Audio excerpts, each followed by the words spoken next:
you can't always make drinks with your girlfriends at 6, you know, or make your friend's birthday party after work because you'll be working till 8 p.m. Or, God forbid, you could be working until 11 or 1 or midnight or something like that.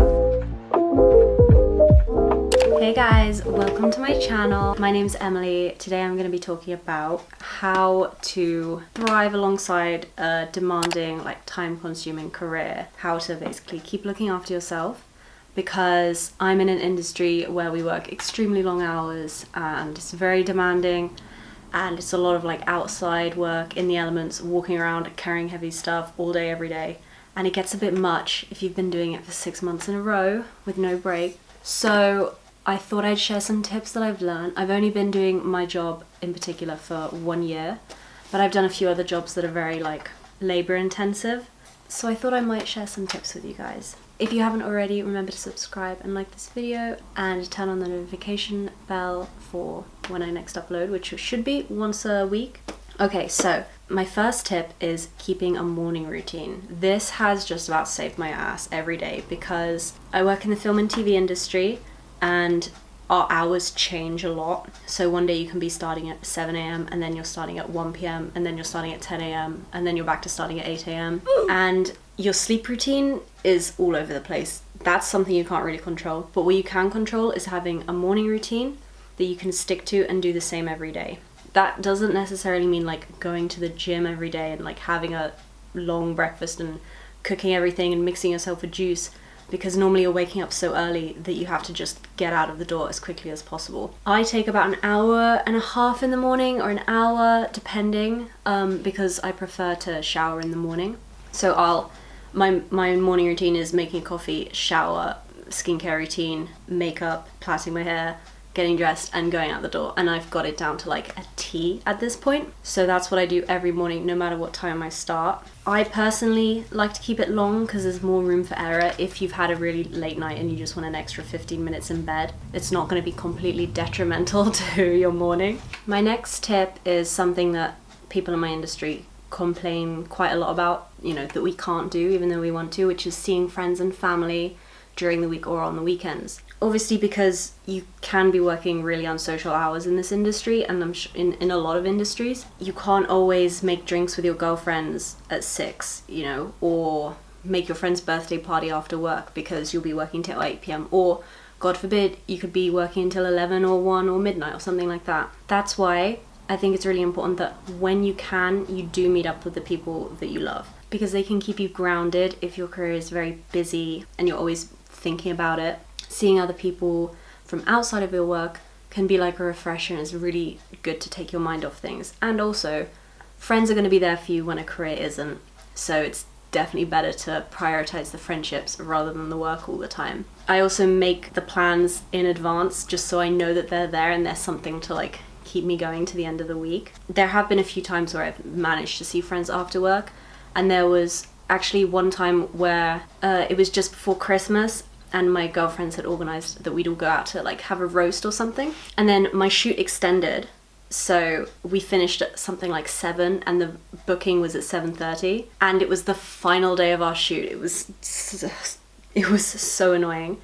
It was the final day of our shoot and I had to rush off straight after work, but I'm so glad that I did, because I made such good memories on that day, and all I missed sort of was like a mini wrap party at work, which I'd been at work already for 11 hours. I didn't need to stay for the wrap party. And I deliberately made sure that I would go see my friends. And even though I was exhausted after a whole week of work and I was super tired and fed up with the job because it had been extended and extended, seeing my friends completely took all of the stress off of me and meant that I ended the night on a really positive note instead of just going home and sleeping and feeling sorry for myself, you know? My next tip, which is sort of related, is scheduling in time for self-care and your hobbies. So like I was scheduling in time to see friends, you should really schedule the time around work, because another thing about the industry is it can, or any consuming job, is that it can zap your brain power. But if you've already planned out, okay, for example, Thursday is the night when I do self-tan. You know, Thursday evening you get home from work, you're like, oh, I'm self-tanning tonight. You don't have to like think about it. You don't have to decide, oh, well, what am I doing tomorrow? Like, what am I doing on the weekend? You just know that night is when I do that thing. Other examples, days you go to the gym. That's a bit harder, but if your hours are regular, you can say, okay, I go Monday, Wednesday, and Friday, and that's it. Or like, I go Tuesday, Thursday, and Sunday, and that's it. And then you don't have to think about it. You don't have to decide. You don't have to bargain with yourself about if you're going to the gym. You just know that you are. Another thing I have scheduled in every day, I guess technically, is a skincare routine.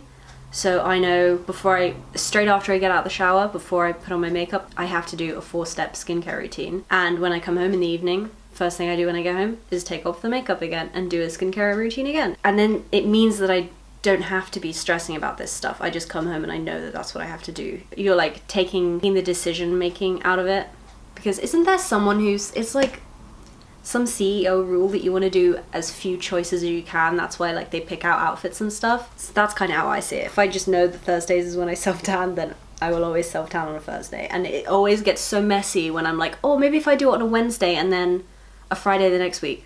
It never works, and then I have to go a whole week, so then I have to reset my routine. So it's way easier to just accept that I self-tan on a Thursday. Okay, so next point is also semi-related, is exercising. You have to maintain your exercise, because I think that is basically what's going to keep you level throughout a whole job. Like, if you're project-based like me, then your energy levels will slowly fall throughout the project. But if you're managing to exercise every day and keep that up, at least you know your mood's going to be level, because yeah, your body might get tired throughout the project, but if you're looking after yourself, you can sort of counteract that a little bit, keep it steadier. Also, you don't have to go to the gym. You can do hot girl walks, which I love, or 12-3-30 at the treadmill. I also love that. Okay, number 5 is have hobbies that don't make you money.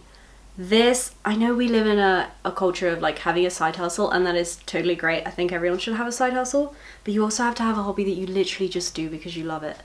Like, it could be anything. You could be learning a language, you could be reading books, listening to audiobooks. I met a girl who was in the sound department, and in her spare time she would do like needle felting, and my first instinct was like, oh, you should sell it on Etsy. And she was like, no, I just do it for fun. And I was like, what, for fun? And then I was like, actually that makes sense, because she gets home in the evening and that's how she de-stresses, and that's her thing, and she doesn't have to worry about making orders or keeping it up. If she doesn't feel like doing it for a night, she doesn't have to. But I would definitely recommend having a hobby that doesn't make you money, that you just do purely for yourself. Another thing that's quite difficult about a really time-consuming career is managing to keep your chores up during the week. So I've done a similar thing to the self-care, as I've just allocated days for washing my bedding, or washing my car, or vacuuming and stuff. So much easier if you're scheduling it, or even print out a calendar and keep track of stuff then.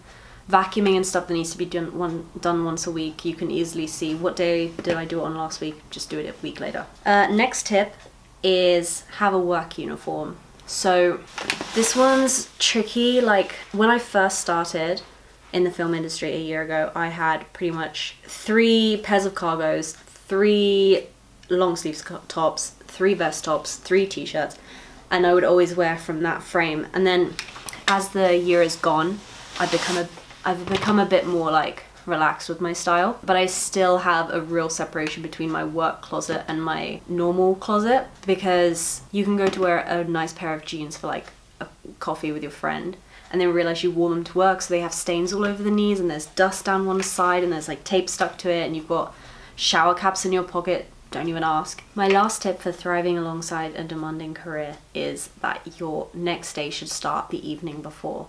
So your prep should start sort of when you get home from work, or for us in the film industry, a lot of us like to check our call sheet the minute it comes out, and it comes out the minute you finish the day before of work. So if I finish on Thursday at 6 p.m, my call sheet will come out at 6:05 for the next day. Call sheet is the plan of your next day.